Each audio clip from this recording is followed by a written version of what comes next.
Hi there, welcome to Real Life on the Homestead in Ontario. I'm Marie, and today I'm heading out to a local farm to do some strawberry picking. Reason is, we don't grow strawberries on our property. We have wild ones, but we don't pick them. They're just way too tiny. The dogs enjoy them anyway. But I am going to go out and pick some. We don't eat fruit, and I will refuse to buy strawberries in a grocery store. Even though they're Ontario grown, I won't buy them in a grocery store because they are never picked at their peak. When I pick them, I know exactly the right ripeness to get the most out of that fruit. And since I'm not eating a lot of fruit, and Jamie's not a big fruit fan, period, why am I picking strawberries? It's because I use them in strawberry ice cream. I no longer make jams. They're just way too much sugar. Even when you're doing a light version, too much sugar. And I don't consume sugar.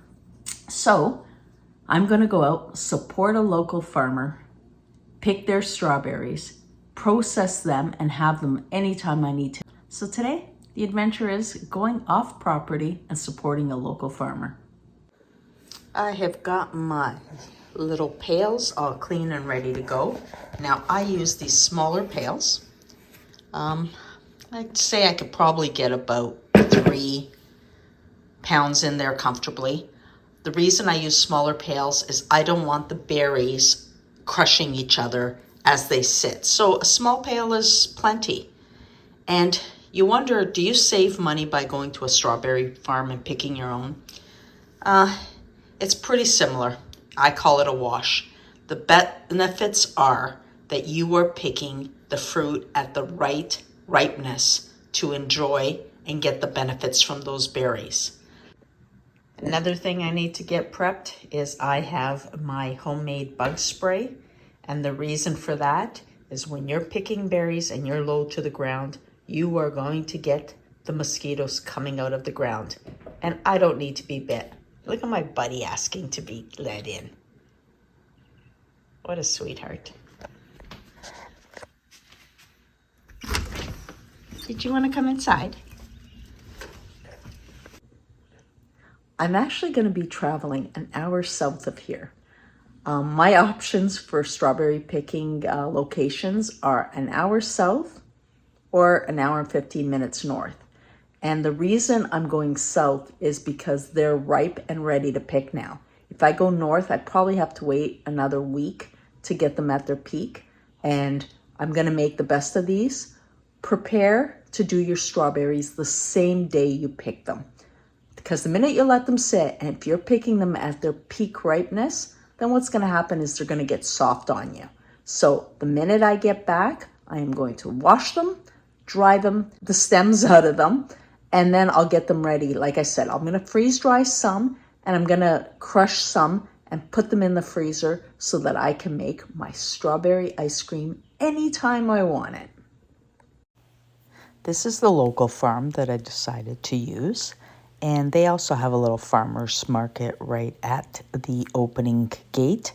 So you could always stop in, get some baked goods. In the patch, here I am. I'm going to show you exactly what you don't want. See that little white tip? That needs to ripen a little bit more. This one here, that's perfect. Not mushy, but at its peak ripeness. That one, we're going to leave for somebody else to pick.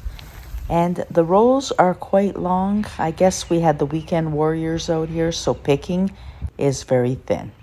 But my girlfriends and I got all our strawberries picked. Took us a little longer than normal because, like I said, they had been picked over.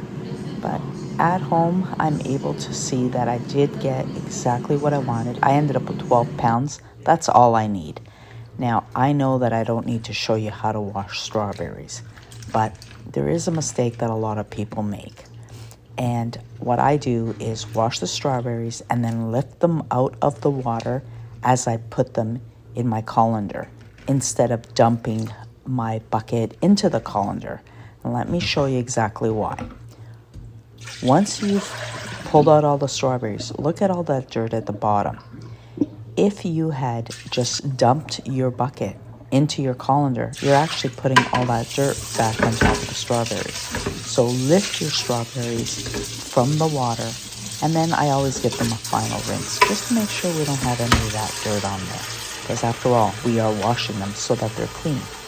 And then instead of using one of those little tools to core the strawberries, just use a paring knife. It's simple, I get through it really quickly, and I just keep going until they're done. Like I said, I only picked 12 pounds, so it didn't take me very long at all. But these are beautiful strawberries at their peak.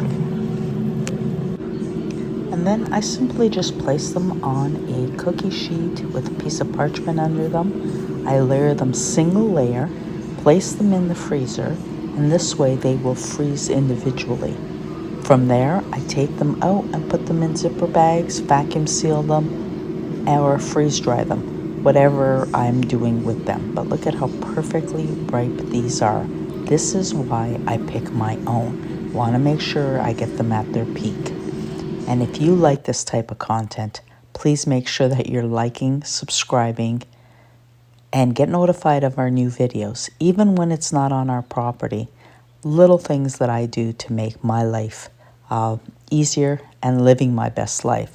So now you go out, live your best life. We'll see you next time, and have a great day. Get some strawberries picked. They're at their peak right now.